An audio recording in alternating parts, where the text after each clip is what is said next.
Hi, everyone. Welcome back to my channel. As you can see, I have a guest back, Jeffrey. Hi.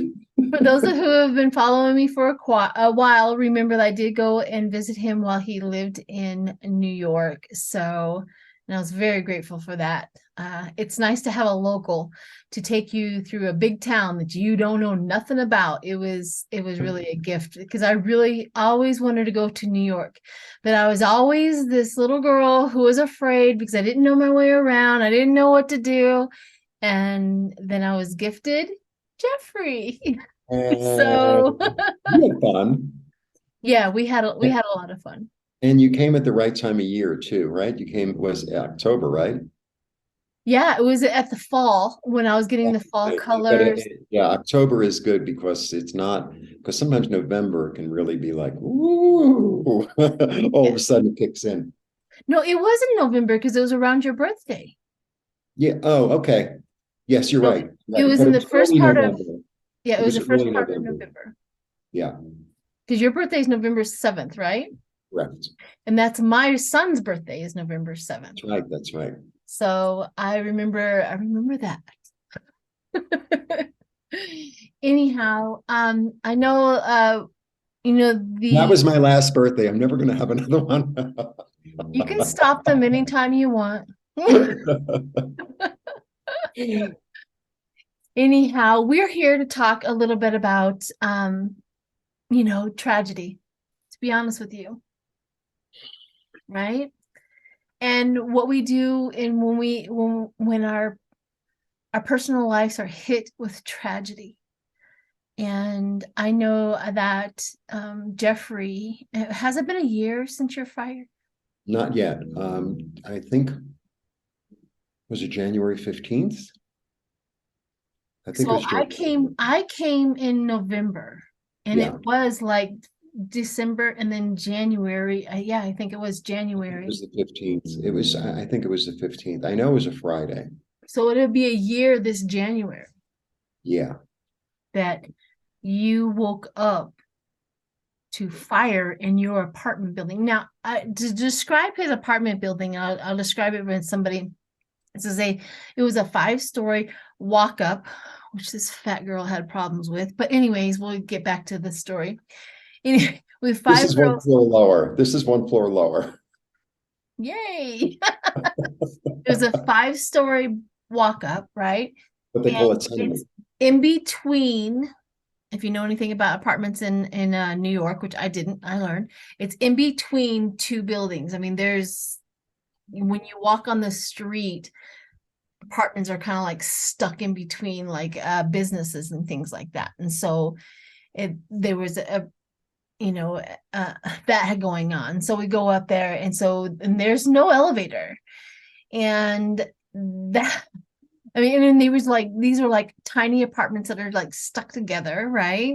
Actually, And that was actually not a tiny apartment in New York. that was a big apartment. Ish. Nice size. Yeah. My goodness. Yeah. But I understand. I've seen a few things on YouTube where they talk about tiny apartments. So yeah, you're right. Because it was almost like a two-bedroom kind of an apartment that was up on top. So it was bigger than most. Anyways, I was very grateful for it. It was good. I had my own room. And yeah, so you woke up to a fire. Did you hear something? Did you see No, something? Did you you know, it smell was, something? I don't even know what time it was, but I had gone to bed really, really late the night before, really late, like 5. And and I'm laying in bed, and all of a sudden, the whole thing shook. It was like, what the? And I said, it's that freaky neighbor below me. The hell with him. I am not getting out of bed. The hell with him. I don't really care what the drama is. And I heard like some rustling in the hallway, but I was like, whatever, it's their drama. Because this guy had just moved in like a few months before, and there was something really odd about him. He had one of those, one of those dogs that looks like it's going to attack you. I mean, the dog was really sweet, but he had like with the collar. The Uh, spiked collar to make the dog look meaner than he was. Yeah. and this guy used to wear fake, what do you call it? Contact lenses that made his eye look like wolf, Ah, yeah, like yellow, with like cat's eyes, with like right. it was like, really? That's how you go up and down the street? And there had been some drama in that apartment. It was right below me. And it's like, whatever, we'll see how long this one lasts. Right. When you're in an apartment building, I mean, I had speaking of that, I lived in an apartment. This lady every Friday would burn her popcorn. And the Right. whole apartment, Right. everybody's apartment smelled like burnt popcorn. So I Yeah, understand. yeah, yeah. No, there used to be somebody in my building who used to burn toast every day. Every day. Yeah. Maybe they liked it like that. I don't know. I don't But know. anyway, it shook. And I'm like in bed still, because it's like I'm not getting out of bed. And then I don't know, you can't get back to sleep because I was shook. And I start to see smoke high. And I was like, you seeing shit. You say Right? it's like I'm seeing shit. And I was like, well, you should get out of bed. So, and I'm in my underwear and a t-shirt because it was, it's very warm with the heat. And it was like, no, this is not your imagination. And then I don't even know where I went. I was like, I didn't know what to do. So I wanted to see. I don't know why I wanted to see. I opened the front door. And the smoke starts piling in, and I mean, it's black. I can't even describe it. It's black. It's not gray. It is black. Mm. And what happened was that explosion or whatever, it messed up the door jamb. And so I couldn't really quite close the door. And the door was messed up, if you remember anyway. Yeah, yeah. Right. So, but this was like, it would really, Tweaked it. and then I'm like, what do I do? What do I do? What do I get? And you're also having this moment of, it's all gone. I lost everything. Like, it's all gone. So, and you don't even know. It's like, you think I know where my passport is? I have no idea. It's like, where's my wallet? Where's my key? I didn't even, it's like, I wonder where they are, but I didn't really quite know how to put anything together because I'm sort of in a state of, is this real? Is this real? Is this really happening? Is this really happening? Is this Right. really happening? Is this really happening? Like, that's what it kept on. And then the smoke keeps, and I was like, you got to get that door closed. You got to get that door closed. So I get there and I close it a lot more, not all the way, but a lot more. So it's still ajar, but like maybe that much. So at least the smoke dissipated, or I thought it did. It didn't though. Anyway, I'm at the window in the living room. Remember where I had the where my computer was, Yep. and that there's a window that goes to fire escape. And I'm there, and I'm like, my head's out the window, trying to breathe, and I'm like, you got to go get this, you got to go get that, you got to go. And I was, I can make it, I can make it. Like, that's where I was at. Like this, I can do it. I know I can do it. Yeah. And then I don't know. I think I had a walk in or something, and it was like, "Do you want to live or you want to die? Yeah. Do you want to live or do you want to die?" It like got real clear. Suddenly, it was like the fog lifted in a way. Instead of this and that, what's happening? It was like, "Do you want to live? Or do you want to die?" And it was like, okay, open that window, and that was it. All right. For those who are listening to the banging, for the listening to the Oh banging, yeah, that's sorry. construction, but go ahead. They're doing construction. Yeah. Uh, yeah. And See, I went out, in my underwear and a t-shirt, and it was like 30 degrees. Yeah. And then how long were you out there before they rescued you? Before what? Before they rescued you. How long were you out there? Kind of rescued me. I went, so as I'm climbing out the window, the apartment below me was the one, and there was already a fireman breaking open that window. Okay. Breaking open the kitchen window below me. Uh-huh. And I go up to the roof, and then where they were, what do you call it? Um, Skylights. Remember Yeah. there was like a thing in your room? So there are skylights in the middle of the building to let light and air in. That's on fire. That's on fire. And there's another fireman there, and he's way in the front of the building, and I live in the back, and I'm like, dude. And he looks at me like, where'd you come from? And it's 30 degrees. And he's like, you got to go that way. You got to go to the other building because all the buildings are attached on the roofs. Right. So I go to the building next door, and the door's not opening. And anyway, a minute later, the firemen had come up that building, that stairway, and then I went down that stairway. And I mean, it was a contained fire, so it only affected like 4 apartments.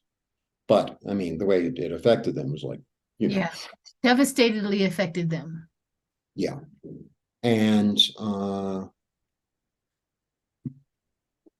I was able to go back and get my computer, my passport, my credit card, After the fire was put out. for the fire. Yeah. Yeah. But everything was really, the smoke, Right. I mean, I saved some clothes. I threw away a lot of stuff. And, I was sort of like, I don't know, what a wake up call. Yeah.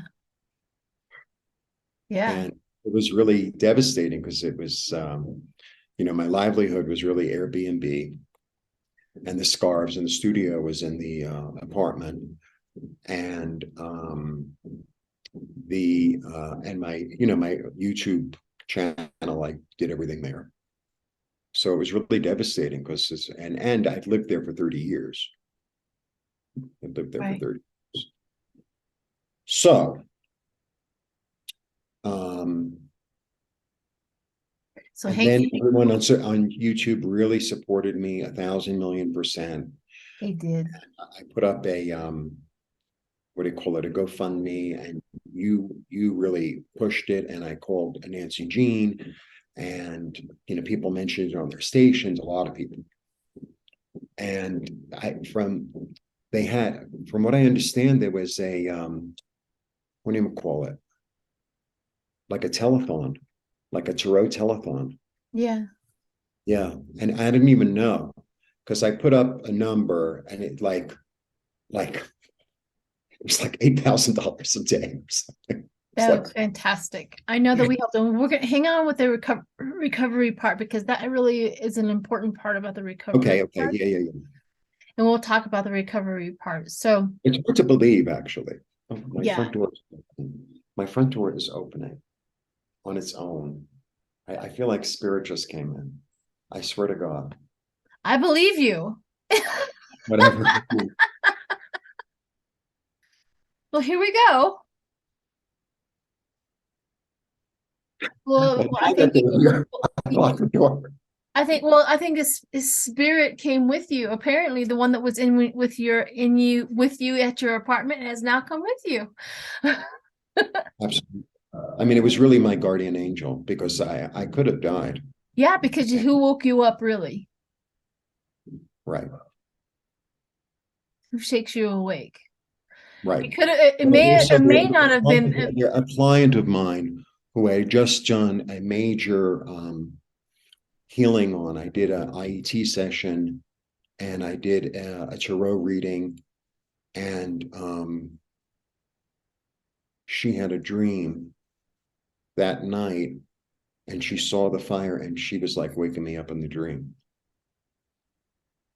Yeah, exactly. Exactly. So yeah. So I know that there was a lot of recovery. So I'm going to go ahead and tell my story, and then we'll get to the processes and recovery. Mine's still in progress, but for those that did not know, I have a great niece. If you live in the Colorado Springs area, you can definitely look it up on the news, and I'll post the news article right here. Breaking news right now out of Lorson Ranch in El Paso County, where the sheriff's office says 3 people are dead after a standoff. That was confirmed just minutes ago by the sheriff's office. Investigative reporter Dan Beatty joins us live from the 9800 block of Rubicon Drive, where SWAT teams were called to today. Dan?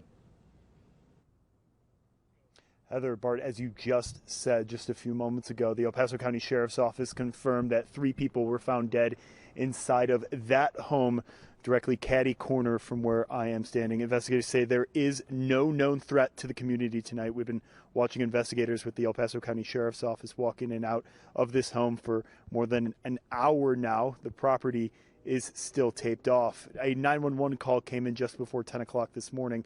The caller reported to authorities that a man was shooting a firearm inside of a home on the 9800 block of Rubicon Drive. The sheriff's office says the suspect had a domestic relationship with one of the victims. Investigators say the name of the victims and the suspect will not be released pending identification from the El Paso County Coroner's Office. Reporting live in Colorado Springs, Dan Beatty, 13 Investigates. So that was my niece. She was murdered. Her boyfriend was a violent man, and she was trying to leave. She was pregnant, and he shot her and her friend, and then barricaded himself in the house for 2 hours and then committed suicide. And it's all over the news. This was a big deal in the neighborhood where they were at, and this happened Monday.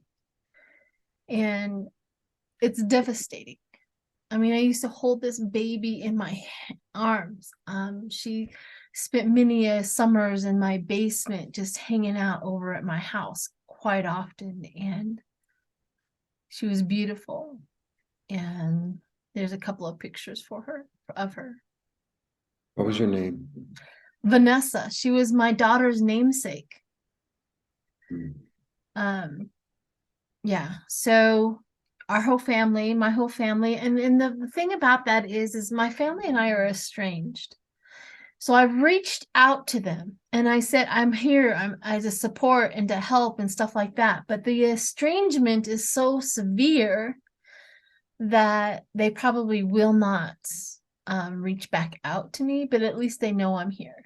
They at least know that I support and, and stuff like that. And my friends keep on saying, just send food over, to the house. They'll eat that, and they'll do all of that. But the tragedy is just horrendous. These are type of things that you think other families go through, not our family, right? That happens to other people, not us. And here we are, right? Here we are.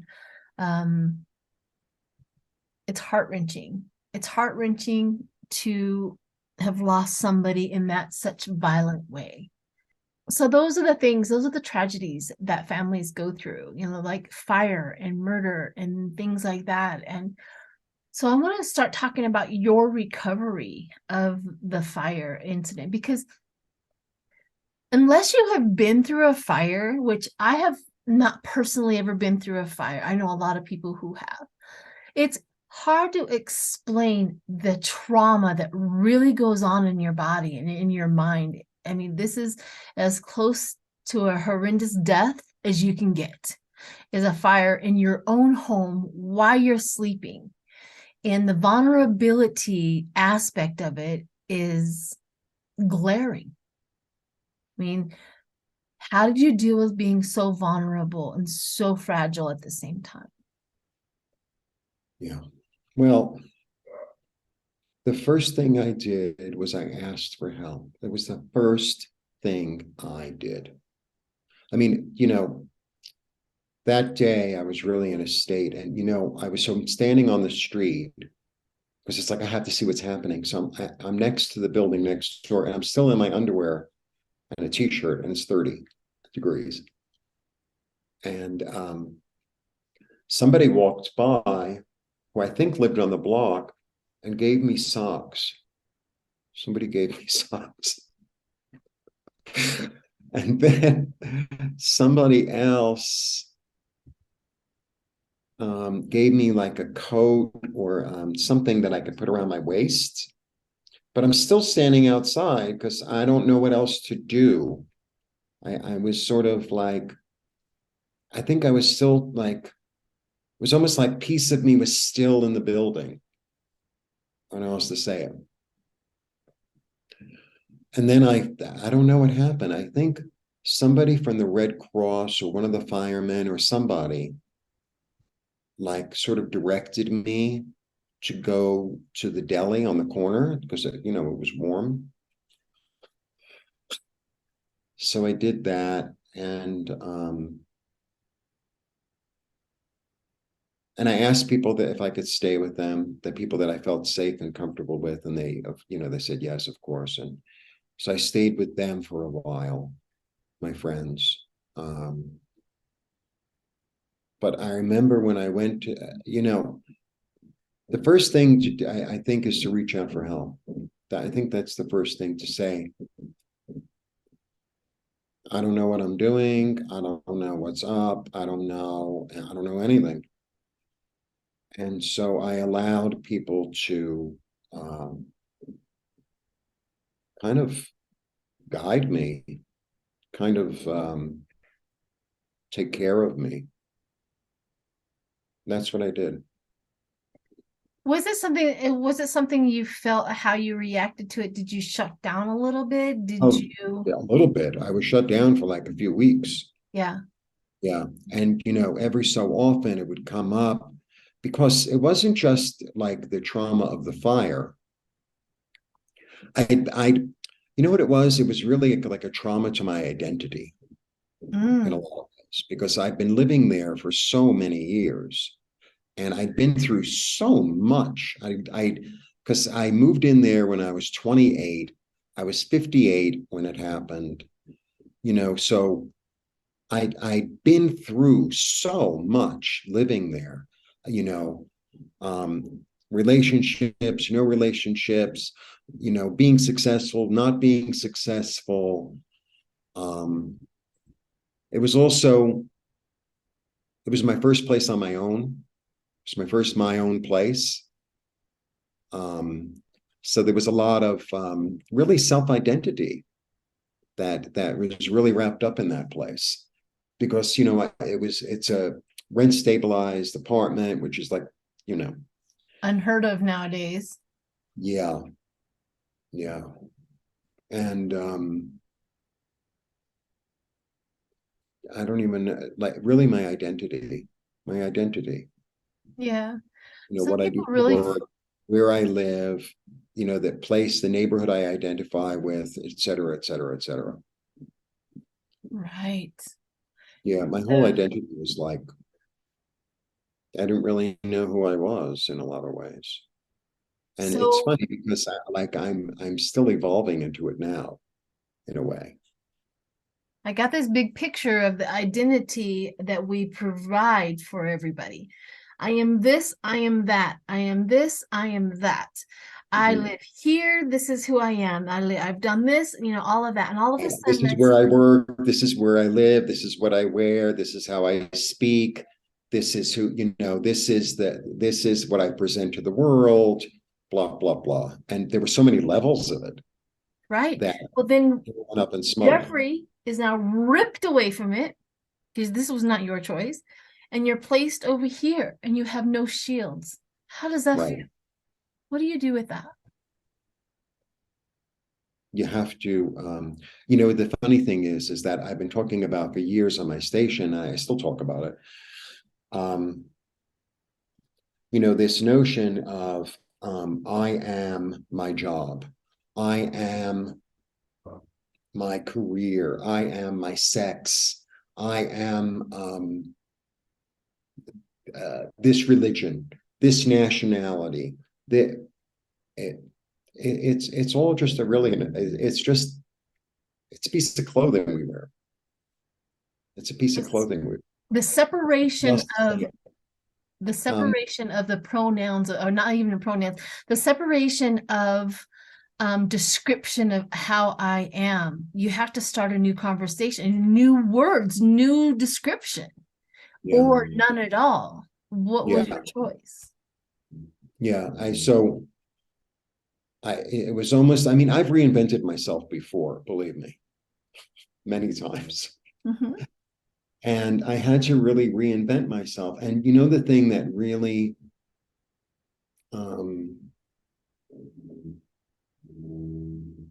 I have a really, I don't want to sound like I'm like holier than thou or anything like that, but I have like a real communication with spirit and with God, and I have for a really long time. And I was just talking about this on one of the videos that I did for the weekly. So I started getting deep into like a meditative practice about 20 years ago, give or take 20, 22, 19, I don't know. And yeah, about 20 years ago. And the attitude that I had going in, I was so angry. I was so angry. The attitude I had was, I'm going to show all you people how it doesn't work, how it's a bunch of you know what. And that was the attitude. But I'm a very tenacious, I really am. I'm a really determined, tenacious. It's like I'm going to get to the bottom of it. Nothing is going to stop me. I have like I have like Scorpio, Leo, I have Aquarius in a good position. I'm a real fixed, like, get out of my way. I have a goal. Right. And I'm really like that. So that was the attitude I went in with, of prove yourself to me. I dare you. I dare you. I know you're not there. That was really the attitude. I'm telling you the truth. Sure. That was really the attitude. And I had so much fire, right? To prove myself right or something, or to show everyone or something, or both. And what happened was, I don't know what happened, but something started to shift and transform, and to see things differently and to feel things differently. And there was a lot of this understanding of, well, you're wrong about this, you're wrong about that, you're wrong about this, you're wrong about that. It's like, I guess I was wrong. Here we start doing checklists. Whoop, I was wrong about that one, And I continued with it, and I still continue with it. And see, that's the thing. People, so many times people say, oh, well, you're all alone. Don't you get lonely? I never get lonely. No, I never get lonely, because I always have this sense of connection and belonging. That's exactly, what loneliness is. When you disconnect and you feel like you don't belong, that's loneliness. Yeah. Yeah. Tap into it. Loneliness has nothing to do with another person. Ever, Yep. ever, ever, ever. We try to Yep. fill that hole, but it never, ever works. You can never feel it. And once we realize the one person that we're missing the most is ourselves and our connection with spirit. Absolutely. Once we cure that, once we secure that, I guess is a better description. The loneliness feelings is obsolete and irrelevant. Yeah. Even when you hear somebody say, I'm lonely, you think in your mind how absurd it sounds for somebody to say, I feel lonely. Mm-hmm. Knowing what the answer is, but you can't get them there. You can't force it to them. You can't force feed them. You can't. Well, I mean, look, for a lot of people, it's a very, very, very frightening thing to go inside. Yeah. It's a very frightening thing, because there's so much pain, and there's so much grief, and there's so much trauma, and there's so much terror. It's really, really, really frightening. And I understand. I really, really, really understand. Yeah. Because for me, what I've come to understand is that underneath all the anger was really grief. Right. I was so afraid of feeling the grief. So it was like, well, I can pretend this, and I can wear that, and I can act like this, and I can eat as many donuts as I can, and I can buy as many sweaters as I can, and et cetera, et cetera, et cetera, et cetera. Because I tried them all. Right. I tried sleeping too much. I tried sleep deprivation. Yeah, we do anything other than connect. And you know, it's interesting because I just did 2 videos. One of them is called I wrote it down, letting go of resentment. And I give like a spiritual exercise of how to let go of these people that are you really make you crazy. Right.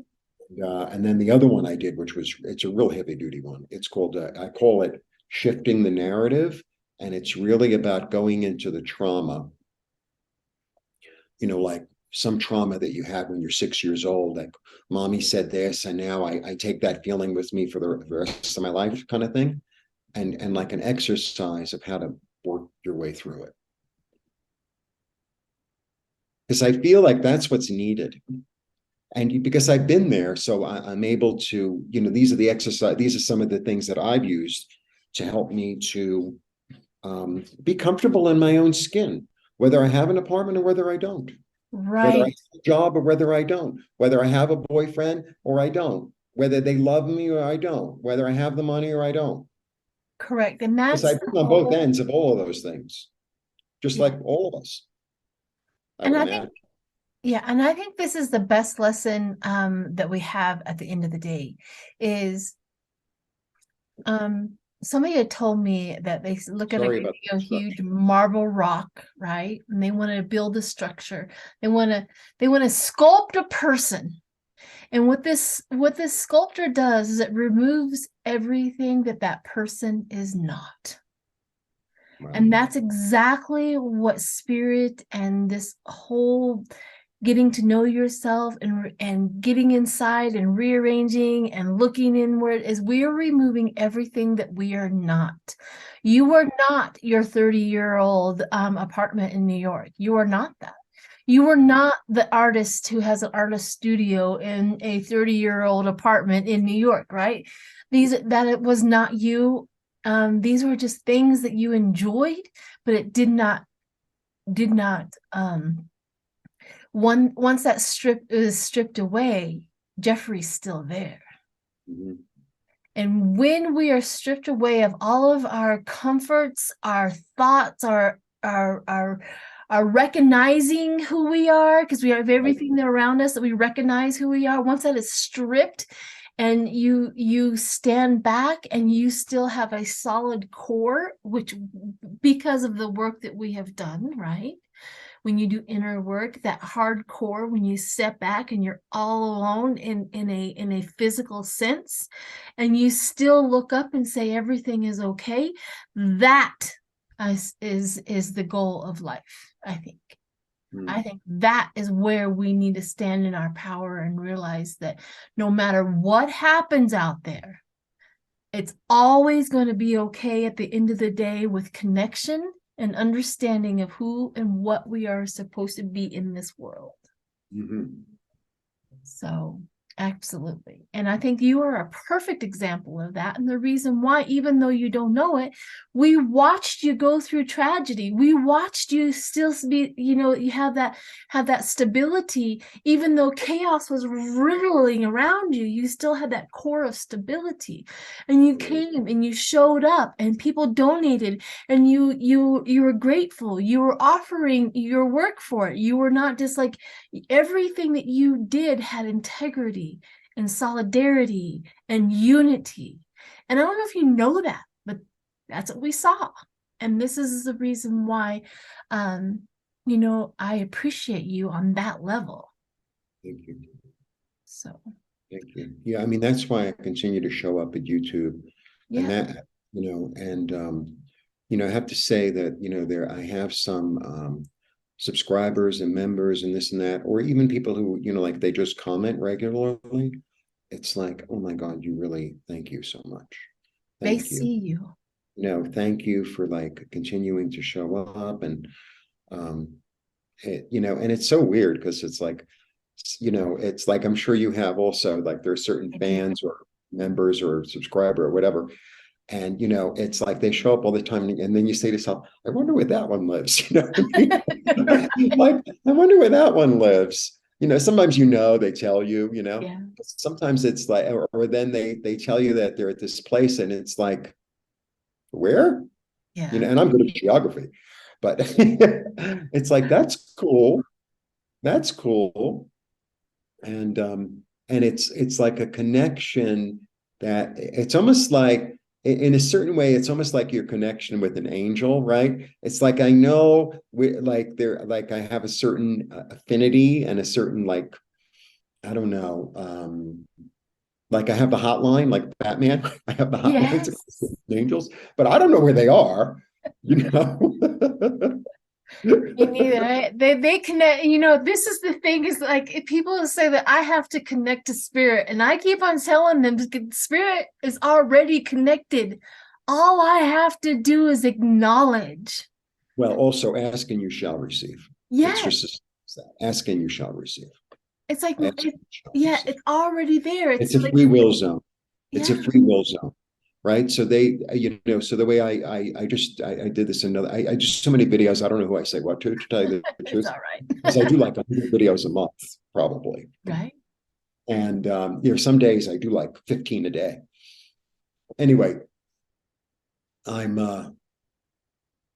so it's a free will zone. So it's like the angels, we're all assigned like a guardian angel to like keep us alive, right? But then different angels come in depending on what we need. So maybe there's an angel of like Correct. art, an angel of finance, an angel of whatever that comes in. And so they kind of switch, right? And then, so like, it's almost like the angels, the way I describe it, it's almost like the angels, it's like they were like the last ones picked on the team, right? So they never really get picked. And they're like waiting, waiting, waiting, waiting. And then finally, some game, they go, hey, you. And they're like, they're so excited. Yeah. Oh my God, me. And then, you think to yourself, well, this one, he doesn't even know how to hit the ball. And then they come in and they hit a home run. Yes. Not the home run. What are they when they do all of the bases, what do they call That's a that? home run. Yeah, no, but a grand slam. A grand slam. Right. Yeah. It's true. That's so true.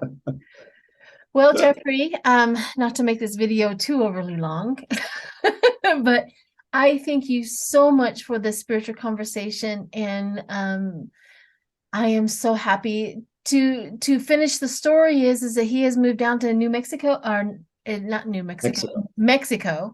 He has moved down to Mexico, and he has started a whole new life in a whole new place, and a whole new set of friends, and he has put roots down there, and I couldn't be happier for him. And I will be visiting you, so we'll be just look for that. Yes, in fact, Sheila got the little tour. Actually, there are some videos on my thing that show you the little tour. A little tour of his cute little apartment, which is fantastic. And because I want to go down there and I want to visit the ruins. Yeah, well, there's a lot of ruins here. There's Teotihuacan. I can't wait to touch them. I know. And then there's also in the city, there are at least 3 other pyramids in the city. Well, I definitely is about 40 minutes away. So he's going to be my cameraman, and I'm going to touch them, and we're going to do some remote viewing as I touch those pyramids. Okay. I have had dreams all of my life about pyramids. Okay. There's a deep energy here. It's so profound. And we can go to the Basilica of Guadalupe too. Yes.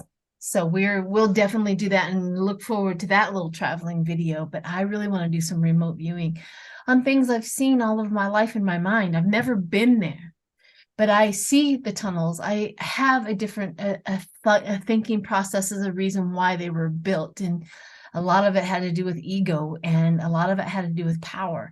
And so anyways, that's a whole nother story. Anyway, if you guys have made it this far, I appreciate each and every one of you. Thank you so much. I hope that you have gotten a lot out of this as much as I have. And thank you, Jeffrey, for being so vulnerable and, being there, just literally showing up to the plate and being there. So, yeah. All right, everyone. Show up. Do what? Continuing to show up. Continuing, exactly. That is the word of the